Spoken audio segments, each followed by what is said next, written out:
భారతదేశ రాజకీయాల్లోనే ఒక సంచలనంగా ఆంధ్ర రాష్ట్రంలో 3850 వైన్ షాపుల్లో 10% షాపుల్ని రిజర్వేషన్ ద్వారా కలుగీత కార్మికులకు కేటాయిస్తే ఓర్చుకోలేని జగన్మోహన్ రెడ్డి తన వైసీపీ నాయకుల చేత హైకోర్టులో స్టేలు కోసం కోర్టులో పిటిషన్ దాఖలు చేయడం జగన్మోహన్ రెడ్డి యొక్క అహంకారానికి నిదర్శనం అని బీసీలు ఆర్థికంగా ఎదిగితే చూసి ఓర్చుకోలేకనే ఈ విధంగా హైకోర్టులో న్యాయస్థానాల్లో తన కార్యకర్తలు నాయకుల చేత పిటిషన్లు వేయిస్తున్నాడు, అడ్డుకుంటున్నాడు అని టీడీపీ అధికార ప్రతినిధి సప్తగిరి ప్రసాద్ ధ్వజమెత్తారు.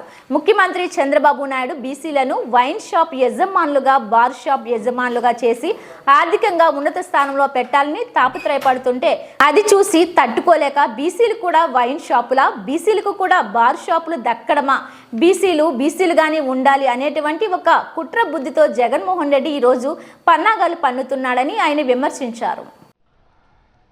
భారతదేశ రాజకీయ చరిత్రలోనే 10% వైన్ షాపుల్ని కల్లు గీత కార్మికులకు రిజర్వేషన్ ద్వారా ఇచ్చి ఒక చరిత్ర సృష్టిస్తే నారా చంద్రబాబు నాయుడు గారి ప్రభుత్వము జగన్మోహన్ రెడ్డి నిన్న హైకోర్టు పోయి స్టే ఇమ్మని చెప్పి పిటిషన్ వేస్తారు. అంటే కల్లు గీత కార్మికులు కల్లు గీతనే ఉండాలా, వాళ్ళు వైన్ షాప్ ఓనర్లు కాకూడదు, బార్ షాప్ ఓనర్లు కాకూడదు జగన్మోహన్ రెడ్డి దృష్టిలో. అంటే ఏ కుల వృత్తి వాళ్ళు ఆ కులంని వృత్తి చేసుకుంటా ఉండాలా. 3850 షాపులు ఉంటే 10% అంటే 380 షాపుల్ని కల్లు గీత కార్మికులకు రిజర్వేషన్ ద్వారా కేటాయించి ఒక సంచలనం చేస్తే అభినందించాల్సింది పోయి జగన్మోహన్ రెడ్డి కోర్టుకు పోతావా? అంటే ఏ కుల వృత్తి వాళ్ళు ఆ కుల వృత్తి చేసుకుంటా ఉండాలా.